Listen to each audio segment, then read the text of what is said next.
माणसाच्या मनात ना एका दिवसात साधारणपणे 60,000 विचार येतात.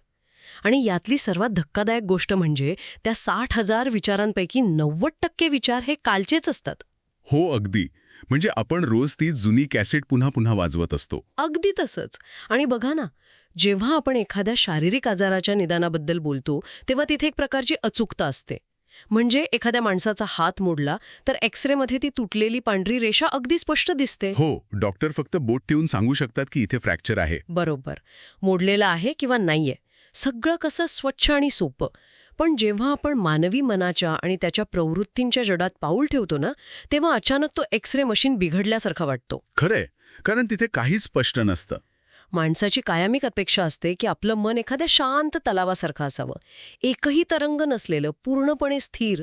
पण वास्तवात तसं कधीच नसतं ना. ते अगदी एखाद्या गर्दीच्या रेल्वे स्टेशनसारखं असतं. सततचा गोंधळ, आवाज आणि इकडून तिकडे धावणाऱ्या विचारांच्या गाड्या. आणि हा गोंधळ समजून घेणं हेच आजच्या आपल्या या सखोल चर्चेचं मुख्य उद्दिष्ट आहे. नक्कीच. आज आपण मनाच्या अस्थिरतेची रचना या अत्यंत रंजक माहिती स्रोताचा वेध घेणार आहोत. म्हणजे मानसशास्त्र, तत्वज्ञान आणि मानवी वर्तणुकीच्या निरीक्षणांचा एक सखोल संग्रहच आहे. हो. आणि मानवी मन सतत इतकं अस्थिर, चिंताग्रस्त आणि भटकणारं का असतं, यामागील मूळ कारणांचा आणि त्याच्या रचनेचा शोध आपण यातून घेणार आहोत. आणि यातली एक विशेष बाब म्हणजे ही काही आजच्या आधुनिक काळातील नवी समस्या नाहीये. हो, ते तर आहेच. जर आपण भारतीय आध्यात्मिक आणि तत्वज्ञानाच्या परंपरेकडे पाहिलं तर संत ज्ञानेश्वर, समर्थ रामदास आणि गौतम बुद्ध यांसारख्या महान विचारवंतांनी शेकडो वर्षांपूर्वीच मनाच्या या अस्थिरतेची अचूक निरीक्षणं नोंदवली आहेत. हो, त्यांच्याकडे मेंदूचा अभ्यास करण्यासाठी कोणतेही MRI स्कॅनर नव्हते. तरीही त्यांनी या अस्थिरतेचा पाया आणि त्याची रचना खूप पूर्वीच स्पष्ट केली होती. त्यांनी मनाच्या या गुंतागुंतीच्या इमारतीचा नकाशाच जणू जगासमोर ठेवला. या चर्चेत आपण आधुनिक मानसशास्त्र आणि ही प्राचीन निरीक्षणे यांची सांगड घालणार आहोत. या सगळ्याची सुरुवात ना एका मूलभूत विरोधाभासापासून होते. आपण नेहमी अपेक्षा करतो की मनाने शांत राहावं, पण मनाचं मुख्य कामच विचार निर्माण करणं आहे. म्हणजे मनाची खरी ओळख त्याच्या शांत असण्यातून नाहीये, तर सतत विचार करण्याच्या त्याच्या मूळ स्वभावातून होते. अगदी बरोबर. हे जे हजारो विचार एका दिवसात निर्माण होतात ना, ते केवळ हवेत तरंगत नसतात. ते प्रामुख्याने दोनच ठिकाणी अडकलेले असतात: भूतकाळ आणि भविष्यकाळ. हो, म्हणजे माणूस सतत भूतकाळातील चुकांची किंवा घडलेल्या घटनांची उजळणी करत असतो किंवा भविष्यात काय होईल या चिंतेत जगत असतो. आणि यामागे ना एक अत्यंत भक्कम उत्क्रांतीचं कारण आहे. मानवी मेंदू हा मुळात एक प्रिडिक्शन मशीन म्हणजे भविष्याचा वेध घेणारा यंत्र आहे. म्हणजे तो सतत पुढच्या धोक्याचा अंदाज घेत असतो असं म्हणायचंय का तुम्हाला? होय, हजारो वर्षांपूर्वी जेव्हा माणूस जंगलात राहत होता तेव्हा जगण्यासाठी हे आवश्यक होतं. काल त्या झाडाखाली वाघ दिसला होता.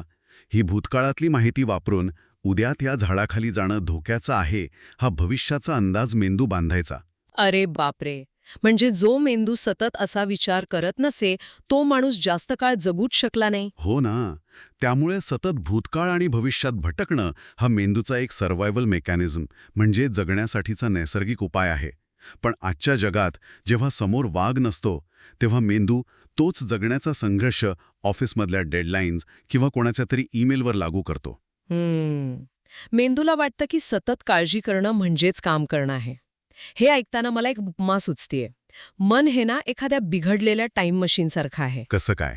म्हणजे एक असं टाईम मशीन जे अचानक आपल्याला 10 वर्ष भूतकाळात फेकतं आणि आठवण करून देतं की त्या दिवशी तो चुकीचा निर्णय का घेतला, आणि तिथून थेट 5 वर्ष भविष्यात ओढून नेतं आणि घाबरवतं की पुढे करिअरचं काय होईल. हो, अगदी तसंच. पण या सगळ्या प्रवासात हे टाईम मशीन वर्तमानकाळ नावाच्या स्टेशनवर कधीच थांबत नाही. आणि या सततच्या प्रवासाची एक मोठी किंमत मोजावी लागते. ती म्हणजे प्रचंड मानसिक थकवा. कारण इथे आपण अशा दोन कालखंडांमध्ये ऊर्जेशी लढत असतो जे मुळात आता अस्तित्वातच नाहीत. खरंय. जे होऊन गेले ते बदलता येत नाही आणि जे येणार आहे ते निश्चितपणे माहीत नसतं. जेव्हा मेंदू भविष्यातील एखाद्या काल्पनिक धोक्याचा विचार करतो तेव्हा शरीर खरोखरच स्ट्रेस हार्मोन्स निर्माण करतं. शरीराला वाटतं की धोका प्रत्यक्ष समोर आहे. यामुळेच हातातील तो अनमोल वर्तमान क्षण पूर्णपणे निसटून जातो. शारीरिकदृष्ट्या माणूस वर्तमानात उभा असतो, पण मानसिकदृष्ट्या काळाचा हा थकवणारा प्रवास सुरूच असतो. अगदी. पण हे टाईम मशीन फक्त वेगवेगळ्या काळातच भटकत नाही.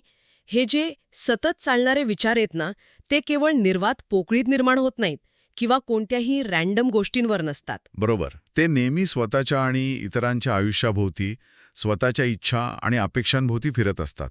विचारांना एक दिशा असते आणि ती दिशा मी अक्षाभोवती फिरते. म्हणजे हा टप्पा अस्थिरतेचं एक अत्यंत मोठं कारण उघड करतो. अपेक्षा आणि इच्छांचं ओझं. हो.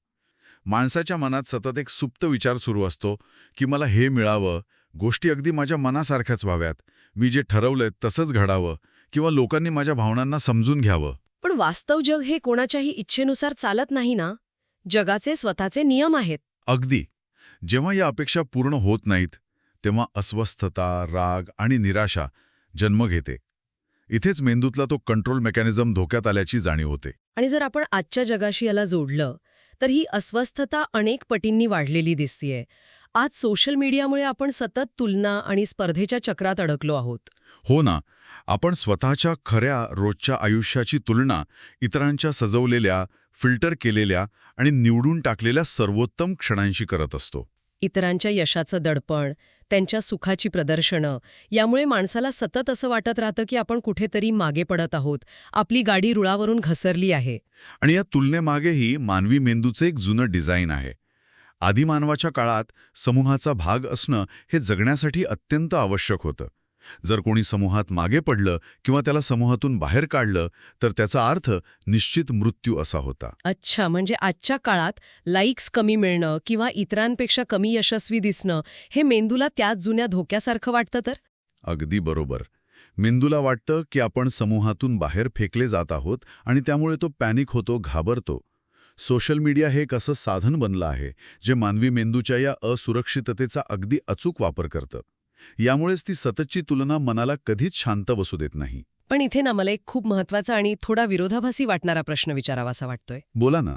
जर आपण अपेक्षाच ठेवल्या नाहीत, तर माणसाची प्रगती तरी कशी होईल? हां, खूप छान प्रश्न आहे. म्हणजे गोष्टी माझ्या मनासारख्या व्हाव्यात अशी इच्छा बाळगणे ही जर महत्वाकांक्षा असेल, तर मग प्रगतीला चालना देणारी महत्वाकांक्षा आणि मनाला अस्थिर करणाऱ्या अपेक्षा यात नेमकी सीमारेषा कोणती? जर अपेक्षाच सोडल्या तर माणूस काहीच करणार नाही, मग तर विकासाचं चाकच थांबेल ना. हा एक अत्यंत नाजूक पण महत्वाचा फरक आहे. महत्वाकांक्षा ही कृतीशी जोडलेली असते. जीवनात काहीतरी साध्य करायचं आहे आणि त्यासाठी कष्ट घेणं, नियोजन करणं हे त्यात येतं. पण अपेक्षा ही त्या कृतीच्या फळाशी किंवा परिणामाशी जोडलेली असते.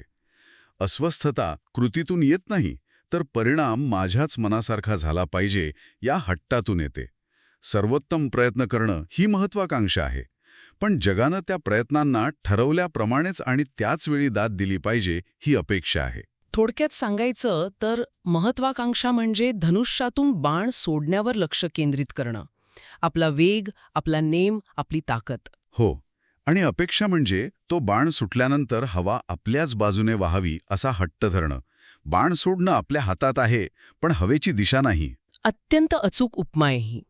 म्हणजे जेव्हा लक्ष फक्त बाण सोडण्यावर असतं आणि हवेच्या दिशेवरचा ताबा सोडलेला असतो, तेव्हा तीच महत्वाकांक्षा मनाला अस्थिर न करता प्रगतीकडे नेते. अगदी तसंच. ताण हा काम करण्यातून येत नाही, तर त्या कामाच्या परिणामाला धरून ठेवण्यातून येतो. हे सगळं तर्काला अगदी पटतं. अपेक्षांमुळे दुःख होतं, तुलनेमुळे मन अशांत होतं, हे कुठेतरी सर्वांनाच समजतं. तरीही या चक्रातून बाहेर पडणं इतकं कठीण का जातं? वारंवार त्याच चुका का होतात? याचं उत्तर पुढच्या विश्लेषणामध्ये दडलेलं आहे. ते म्हणजे आत्मजाणीवेचा अभाव आणि मनाला प्रशिक्षण नसणं. आपण स्वतःला खऱ्या अर्थाने कधीच समजून घेत नाही. म्हणजे आपण फक्त भावनांच्या पृष्ठभागावरच जगतो. एखादी घटना घडली की लगेच प्रतिक्रिया देतो, पण शांतपणे कधीच विचार करत नाही की आत्ता नेमका राग का आला किंवा समोरच्या व्यक्तीचं बोलणं का लागलं. हो ना.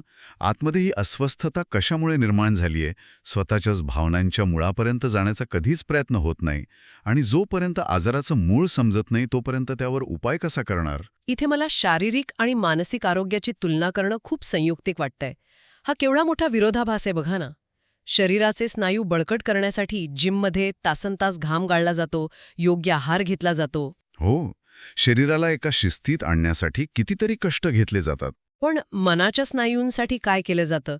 ध्यान, शांत वेळ, आत्मपरीक्षण यांसारखं कोणतंच ट्रेनिंग मनाला दिलं जात नाही. हे अगदी असं आहे जणू काही एका अत्यंत चपळ आणि अनियंत्रित घोड्याला कोणताही लगाम न घालता तो एका जागी शांत उभा राहील अशी अपेक्षा करणं. तो घोडा धावण्यासाठीच बनलेला आहे. आणि हेच या संपूर्ण विश्लेषणाचं सर्वात मोठं आणि धक्कादायक सत्य आहे. आपण कायम असा विचार करतो की मन शांत असणं हीच त्याची नैसर्गिक अवस्था आहे, पण तसं अजिबात नाहीये. म्हणजे मन पूर्णपणे शांत असणं ही नैसर्गिक अवस्था नाहीच मुळी. नाहीये. मन हे नैसर्गिकरित्या अस्थिरच असतं. तो लगाम नसलेला घोडा धावणारच. जसा पाण्याचा स्वभाव वाहणं आहे तसा मनाचा स्वभाव विचार करणं आणि भटकणं आहे. अच्छा. त्याला एका जागी स्थिर ठेवायचं असेल तर त्यासाठी सातत्यपूर्ण सरावाची प्रशिक्षणाची गरज असते. न्यूरोप्लास्टिसिटी या विज्ञान शाखेनुसार मेंदूला कोणत्याही नवीन सवयीसाठी प्रशिक्षित करता येतं. पण जेव्हा मनाला वाऱ्यावर सोडून दिलं जातं आणि मग ते शांत का नाही याची तक्रार केली जाते, तिथेच खरी गफलत होते. म्हणजे अस्वस्थता हा मनाचा आजार नसून तो त्याचा मूळ स्वभावच आहे. आणि जेव्हा आपण त्या स्वभावाविरुद्ध लढण्याचा प्रयत्न करतो तेव्हा तीच लढाई अधिक ताण निर्माण करते. अगदी बरोबर. मग या सगळ्याचा अर्थ काय होतो?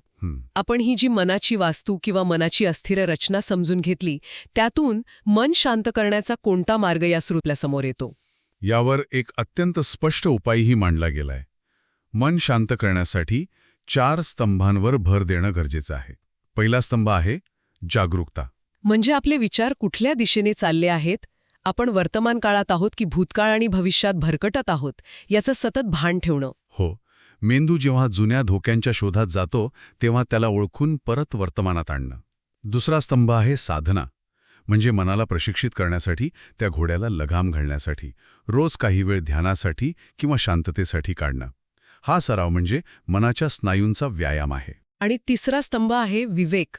म्हणजे काय योग्य आणि काय अयोग्य, कोणत्या अपेक्षा ठेवायच्या आणि कोणत्या सोडायच्या हे ओळखण्याची क्षमता. बरोबर.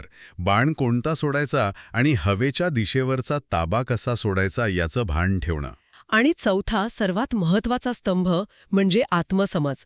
स्वतःला, आपल्या भावनांना आतून ओळखणं.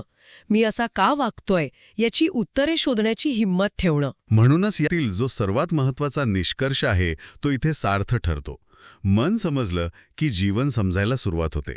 कारण मन हाच तो आरसा आहे ज्यातून आपण हे संपूर्ण जग पाहत असतो. जर आरसाच अस्थिर आणि धूळ खाल्लेला असेल तर त्यात दिसणारं चित्र कधीच स्पष्ट दिसणार नाही. आणि म्हणूनच सतत बाह्य जगाशी किंवा स्वतःच्याच मनाशी लढण्यापेक्षा त्या मनाचा मूळ स्वभाव समजून घेणं ही जीवनातील शांततेची पहिली आणि सर्वात महत्वाची पायरी आहे. अस्थिरतेची रचना एकदा समजली की ती वास्तू नव्याने आणि अधिक भक्कमपणे उभी करता येते. या संपूर्ण प्रवासात आपण हे पाहिलं की मेंदू हा एक असा प्राचीन अवयव आहे जो आजच्या आधुनिक जगात तग धरण्याचा प्रयत्न करत आहे. हो, भूतकाळाची भीती आणि भविष्याची चिंता हे त्याचे नैसर्गिक हत्यार आहेत. पण आपण निव्वळ आपल्या नैसर्गिक वृत्तींचे गुलाम नाही आहोत. आत्मजाणीव आणि सरावाने आपण या टाईम मशीनचं स्टिअरिंग आपल्या हातात घेऊ शकतो. आता चर्चेच्या अगदी शेवटी एक विचार करायला लावणारा प्रश्न आपण समोर ठेवूया. नक्कीच. सुरुवातीला आपण बघितलं की माणसाला मन एका शांत तलावासारखं हवं असतं, जिथे एकही तरंग नसेल.